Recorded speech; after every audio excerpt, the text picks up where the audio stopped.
देव वाईट नाही करीत कोणाचं, वाईट नाही करणार देव कधी कोणाचं. अहो ज्यानं बायको पळवली त्याचं वाईट केलं नाही तर आपलं काय करेल?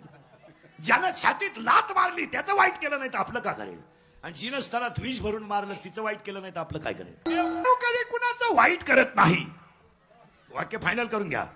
देव कधी कुणाचं वाईट करत नाही, पण कर्माच्या तडाख्यातून कोणाला सोडित नाही.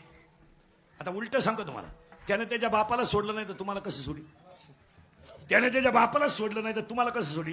त्याचा बाप त्याने बायकोच्या मांडीवर मारला आणि जटायू त्याच्या मांडीवर मारला. रामाचा बाप बायकोच्या मांडीवर मेलाय आणि जटायू रामाच्या मांडीवर मेलाय. आणि रामाचा बाप बायकोच्या मांडीवर मेलाय आणि बायको पळवणारा त्यानं जवळ घेऊन मारलाय रावण. रावण मारायला रामाच्या जवळ आहे आणि तुम्ही आपल्या छातीला हात लावायचं, माझं वाईट झालं, माझं वाईट झालं, माझं देवाला असं गेलं, कर्म तपासायचं आणि सोडून द्यायचं. जगी जीवन